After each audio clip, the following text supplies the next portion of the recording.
नमस्कार बच्चों, आज की वीडियो में आपका स्वागत है। आज इस वीडियो के माध्यम से हम कक्षा 7 में भूगोल विषय के नए अध्याय की शुरुआत करेंगे। अध्याय का नाम है वायुदाब। तो चलिए हम इस पाठ की शुरुआत करते हैं वायुदाब से। सबसे पहले हम जो पाठ का नाम है वायुदाब, इसको ही समझते हैं। ध्यान दीजिए आप यहाँ पर। वायुदाब पाठ का नाम है। यह जो वायुदाब शब्द है, इस वायुदाब शब्द को देखिए, थोड़ा गौर करिए। तो यहाँ पर एक प्रश्न उठता है, क्या वायु में भार होता है? क्या वायु में भार होता है? तो हाँ, इसका उत्तर हाँ, वायु में भार होता है, यानी वजन होता है। वायु का भार होता है, यह साबित करने के लिए एक छोटा सा प्रयोग किया गया। यह प्रयोग आप भी कर सकते हो, बहुत ही आसान है। इसके लिए बस आपको एक गुब्बारा लेना है और उस गुब्बारे में हवा भरकर एक धागे से उसके मुंह को बंद कर देना है। फिर हवा से भरे गुब्बारे का वजन करना है। वजन आप कहाँ करोगे? किराने की दुकान पर नहीं, जो सुनार की दुकान रहती है, जो सुनार लोग गहने को वजन करने के लिए जिस तराजू का या इलेक्ट्रॉनिक वेट मशीन का इस्तेमाल करते हैं, उसके द्वारा हवा से भरे गुब्बारे का हम वजन करेंगे तो उसका वजन हमें पता चलेगा। हवा से भरे गुब्बारे का वजन करके उसके वजन को हम कहीं लिख लिए, आप कहीं लिख लीजिए, और उसके बाद उस गुब्बारे में से हवा निकालकर खाली गुब्बारे और धागे का वजन कीजिए। तो आपको मालूम पड़ेगा कि जब गुब्बारे में हवा भरी थी उस समय गुब्बारे का वजन अधिक था और खाली गुब्बारे का वजन कम था। इस प्रकार से यह साबित होता है कि हवा में भार होता है। यहाँ पर ध्यान दीजिए, जिन जिन वस्तुओं में भार होता है वे सारी वस्तुएं अपने नीचे की वस्तुओं पर दबाव डालती हैं। वायुदाब की परिभाषा ध्यान दीजिए आप यहाँ पर। वायु के दबाव को वायुदाब कहते हैं। जिन जिन वस्तुओं में भार होता है वे सभी वस्तुएं अपने नीचे की वस्तुओं पर दबाव डालती हैं। आप सभी यहाँ पर ध्यान दीजिए। ये देखिए, कुछ पुस्तकें हैं। इन पुस्तकों में से किस पुस्तक पर सबसे अधिक और किस पुस्तक पर सबसे कम दबाव होगा? तो सबसे पहले हम बात करें सबसे अधिक दबाव की। तो सबसे अधिक दबाव होगा इस नीचे वाली पुस्तक पर। इस नीचे वाली पुस्तक पर ऊपर की 3 पुस्तकों का दबाव होगा, और सबसे कम दबाव इस ऊपर वाली पुस्तक पर होगा, क्यों? इस पुस्तक के वजन का दबाव। इस प्रकार से इस पूरे वायुमंडल में बहुत ऊंचाई तक जो हमारा वायुमंडल का क्षेत्र है, सारी जगहों पर हवा फैली हुई है, वायु फैली हुई है। अभी हमने एक प्रयोग के द्वारा जाना कि हवा में भार होता है, तो ऊपर की जितनी भी हवाएं हैं नीचे की हवाओं पर दबाव डालती हैं। इस प्रकार सबसे अधिक वायुदाब कहाँ पर होगा? सबसे अधिक वायुदाब भूपृष्ठ के ऊपर होगा। सबसे कम वायुदाब कहाँ होगा? सबसे ऊपर वाले भाग में होगा, वायुमंडल के सबसे ऊपर वाले भाग में होगा। ये थे वायुदाब। अब हम चलिए बात करते हैं कुछ ध्यान देने योग्य बातों की तरफ। पहली बात है, पृथ्वी पर सर्वत्र वायुदाब समान नहीं होता है। यह जो हमारी पृथ्वी है, बहुत ही विशाल है। सभी जगहों पर वायुदाब समान नहीं होता है। वायुदाब समान क्यों नहीं होता है? इसके बहुत सारे कारण हैं, जिनमें से कुछ प्रमुख कारणों को मैं बताना चाहूँगा आपको। पृथ्वी पर सभी भागों में तापमान एक समान नहीं है। जब तापमान एक समान नहीं है, उसी कारण से वायुदाब भी सभी जगहों पर एक समान नहीं है। पृथ्वी के जिस भाग पर तापमान कम रहता है, ध्यान दीजिए, तापमान कम रहता है, वहाँ की हवा सिकुड़ जाती है। और सिकुड़कर कम जगह पे आ जाती है, इसलिए जहाँ पर तापमान कम रहता है वहाँ पर वायुदाब अधिक होती है। इसके विपरीत जिस जगह पर तापमान अधिक रहता है वहाँ की हवा गर्मी से विरल हो जाती है, फैल जाती है। तापमान जिस क्षेत्र में अधिक होता है वहाँ की वायुदाब कम होती है, उल्टी स्थिति होती है। ध्यान दीजिए आप सभी लोग, तापमान कम वायुदाब अधिक, तापमान अधिक वायुदाब कम। अगली बात, वायुदाब समय समय पर बदलता रहता है। आप जानते ही हैं तापमान बदलता रहता है, एक जैसा तापमान नहीं रहता है। अभी मैंने आपको बताया तापमान कम हुआ तो वायुदाब बढ़ गया, और तापमान ज़्यादा हुआ तो वायुदाब कम हो गया। इसी कारण से समय समय पर तापमान बदलने के कारण वायुदाब में भी परिवर्तन होता रहता है। अब यहाँ पर ध्यान दीजिए, प्रदेश की ऊंचाई और वायुदाब। समुद्र सतह से जैसे जैसे हम ऊपर की तरफ जाएंगे वायुदाब में कमी होती जाती है।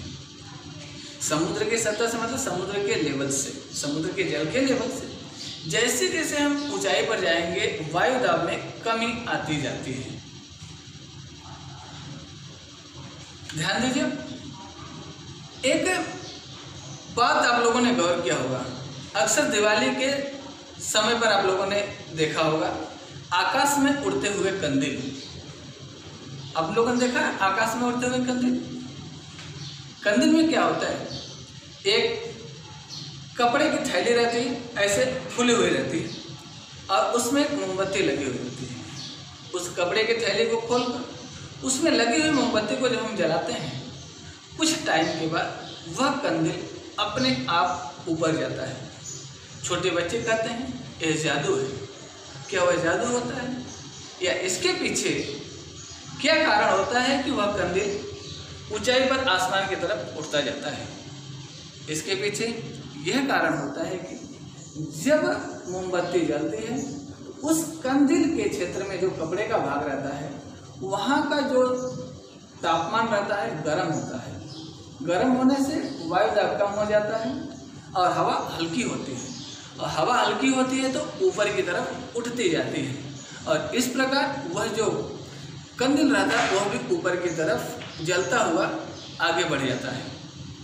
आप लोगों ने अपने किचन में देखा होगा, जब पानी गर्म होता है तो उसमें से वाष्प निकलती है। वाष्प गर्म होती है और हल्की होती है। कहाँ जाती है? नीचे या ऊपर? ऊपर जाती है ना।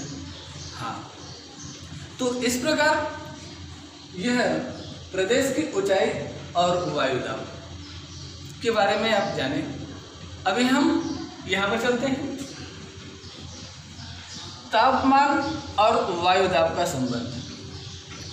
तापमान और वायुदाब में बहुत ही गहरा संबंध है। जैसा कि आप जानते हैं, पृथ्वी के सभी भागों पर सूर्य का प्रकाश एक समान नहीं पड़ता है। कहीं पर सूर्य की किरणें लंबवत पड़ती हैं, जिसके कारण वहाँ का भाग बहुत ही गर्म होता है। जिस क्षेत्र में सूर्य की किरणें लंबवत पड़ती हैं, जब वह प्रदेश गर्म होता है तो वहाँ की हवा विरल होती है और हल्की होती है और ऊपर की तरफ बढ़ती है। इस तरह से उस प्रदेश में वायुदाब कम हो जाता है। इसके विपरीत जो ध्रुवीय क्षेत्र हैं, जो उत्तरी ध्रुव और दक्षिण ध्रुव का क्षेत्र है, उसके पास आप लोगों को पता होगा कि साल के 12 महीने बर्फ जमी रहती है।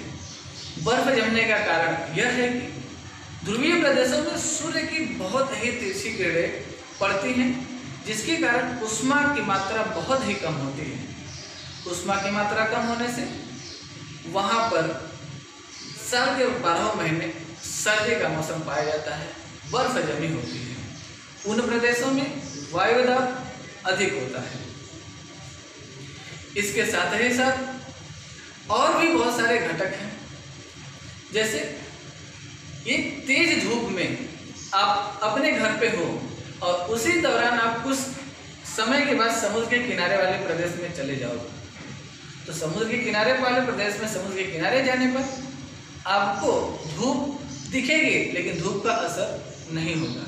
तो समुद्र के किनारे वाले प्रदेशों में वहाँ समुद्र की तरफ से आने वाले वाष्प के कारण या वाष्पयुक्त हवाओं के कारण प्रदेश का तापमान कम रहता है और वायुदाब अधिक रहते हैं, और वायुदाब के कारण ही हवाएं चलती हैं। वायुदाब के कारण ही जमीन पर आंधी तूफान आते हैं। वायुदाब के कारण ही वर्षा होती है। आप लोगों ने रस्साकसी का खेल खेला होगा या तो देखा होगा। क्या होता है, बड़ी सी रस्सी रहती है, दो टीमें होती हैं, दोनों टीमें अपने अपने तरफ रस्सी को खींचती हैं और बीच में एक लाइन होती है। जो टीम विपक्षी टीम को लाइन के पास खींच लेती है वह जीत जाती है। कहने का मतलब जिस टीम के पास ताकत ज़्यादा रहेगी वह टीम अपनी तरफ कमजोर टीम को खींच लेगी। और एक उदाहरण आपके सामने, यदि आपसे बोला जाए 5 किलो कोई वजन या कोई अनाज भर के गोनी को आप खींचते जाओ तो आप तेजी से खींचते जाओगे उसको। यदि उसी गोनी में किसी अनाज का वेट या वजन इतना कर दिया जाए कि वो आपसे हिले ना, तो क्या आप उसको खींच पाओगे? नहीं। तो वायुदाब में दो जगहों पर यदि अंतर होता है तब वायु आगे बढ़े। एक जगह जो अधिक वायुदाब है वहाँ की वायु कम वायुदाब की तरफ आगे बढ़ती है, इसी को पवन बोलते हैं। यहाँ पर ध्यान दीजिए सभी बोर्ड की तरफ। मान लीजिए ये जमीन का हिस्सा है। आपको बताया गया कि जमीन के निचले वाले भाग में वायुदाब अधिक रहता है, ऊपर के वायुमंडल की वायु का दबाव नीचे रहता है। ये आप जाने। मान लो यहाँ के क्षेत्र में तापमान बहुत ही कम है। क्या है? तापमान कम। अगर तापमान कम है तो वायुदाब क्या होगा? यहाँ पर वायुदाब अधिक होगा। और इस क्षेत्र से दूसरा क्षेत्र इधर है, यहाँ पर तापमान अधिक है। इस क्षेत्र में तापमान अधिक है। तापमान अधिक हुआ तो वायुदाब, यहाँ पर वायुदाब क्या हो जाएगा? कम हो जाएगा। अब ध्यान दीजिए, ऊपर से वायु का दबाव है और यहाँ पर वायुदाब अधिक, यहाँ पर वायुदाब कम। तो क्या होगा? यहाँ की जो वायु है यह इस तरफ आगे बढ़ेगी, इस तरफ आगे बढ़ेगी। जब यही वायुदाब आगे बढ़ती है तो हम कहते हैं हवा चल रही है।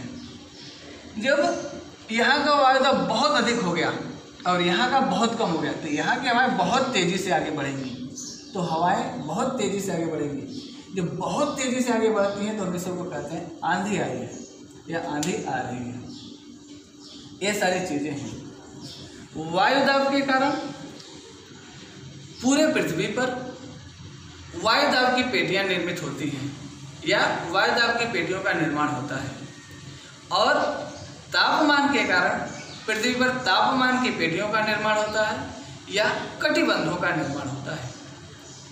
तो आज के इस वीडियो में हमने जो पढ़ा, वायुदाब, पृथ्वी पर सर्वत्र वायुदाब समान नहीं होता है। वायुदाब समय समय पर बदलता रहता है। प्रदेश की ऊंचाई और वायुदाब, तापमान और वायुदाब का संबंध, ये सारी बातें आज के वीडियो में हमने पढ़ी। आगे के अगले वीडियो में हम वायुदाब से बनने वाले क्षेत्रों, कम वायुदाब के क्षेत्र, अधिक वायुदाब के क्षेत्र और कटिबंधों के बारे में हम जानकारी प्राप्त करेंगे। तो आज के वीडियो में बस इतना ही। नमस्कार।